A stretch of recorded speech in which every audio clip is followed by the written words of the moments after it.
My parents celebrated my sister's birthday like a princess, but always ignored mine. This year, I fought back. My earliest memory of a birthday was when I turned 6. I remember waking up so excited, rushing into the kitchen, expecting balloons, cake, maybe even a small gift waiting for me on the table. But the only thing I saw was my mom reading the newspaper and my dad leaving for work. No one said a word. At first, I thought they were planning a surprise. I waited all day, but nothing happened. When I finally whispered, "Today's my birthday," my mom just smiled awkwardly and said, "Oh, that's right. Happy birthday, sweetheart." And that was it. No party, no cake, no song. I told myself it didn't matter. I was just a kid, and kids forgive so easily. But then, just 3 months later, it was my younger sister's birthday. The entire house turned into a festival. Streamers, balloons, cakes stacked on tables, music blasting, relatives coming over, presents piled so high you could barely see her face. I stood in the corner, clapping for her, wondering why my day was never like hers. And that pattern continued every single year. By the time I turned 10, I stopped expecting anything at all. My birthdays became invisible. I'd go to school, maybe my best friend would remember and give me a little card, but at home it was always the same silence. Meanwhile, my sister's birthdays grew bigger and bigger. When she turned 12, my parents rented out a hall. Over 100 people showed up. They dressed her in a fancy pink dress, placed a tiara on her head, and she blew out candles on a cake taller than she was. I stood behind the camera, recording everything for them, smiling like I was happy, but inside, I felt like I didn't exist. I asked my parents once, when I was 14, why they never celebrated me. My dad shrugged and said, "You were always more independent. You don't care about childish things like parties." My mom added, "Besides, your sister is more outgoing. She loves being the center of attention. We don't want her to feel left out." I wanted to scream, but what about me? Don't I deserve even one day where I'm the center of attention? But I swallowed my words because I knew they wouldn't listen. Years went by and nothing changed. For my 16th birthday, I sat alone in my room, scrolling through social media, watching other kids post pictures of cars, cakes, and surprise parties.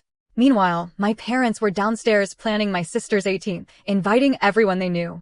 She got a car that year. Me? I didn't even get a happy birthday. It hurt, but I learned to hide the pain behind jokes and fake smiles. People around us thought we were the perfect family. No one knew the truth, that I was just a shadow in my own home. This year, though, something inside me snapped.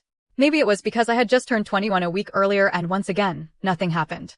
My sister's 21st was coming up, and of course, my parents planned a massive party. A banquet hall, a live band, a guest list of over 200 people.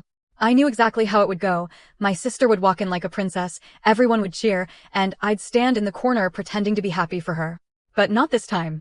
On the night of her party, I put on a simple black dress and stood in the crowd, waiting. My parents gave their usual speeches about how amazing and talented my sister was, how proud they were, how much they loved her. The room echoed with applause. My sister beamed, soaking in the attention. And that's when I felt my heart pounding in my chest. For the first time in my life, I wasn't going to stay silent. I stood up and the room fell quiet. At first, people thought I was just going to toast my sister. I held the microphone and smiled, but my hands were trembling. I said, "I want to share something tonight. Something I've been holding inside for years." My parents exchanged confused glances. My sister rolled her eyes. I took a deep breath and continued, "Every year, we celebrate her birthday like she's a princess. And every year, mine was forgotten.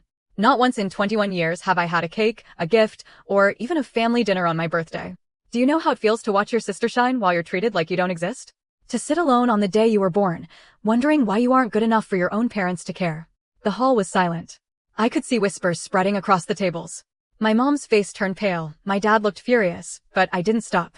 This year, I promised myself I wouldn't let it pass quietly again. I'm not doing this to ruin her night. I'm doing this because I want the truth to be heard. Because I deserve to be seen. I deserve to matter. My voice cracked on the last word, and I saw tears welling up in the eyes of some guests. My sister looked shocked, maybe even guilty, for the first time in her life. My parents, though, sat frozen, humiliated in front of everyone. I handed the microphone back and walked out of the hall. My legs were shaking, my heart racing, but for the first time in my life, I felt powerful. Later that night, my phone buzzed with messages. Some relatives told me I was brave. Others admitted they had noticed the favoritism, but never said anything. My parents didn't speak to me for days, but honestly, I didn't care. For once, I had spoken my truth. And deep down, I knew things would never be the same again.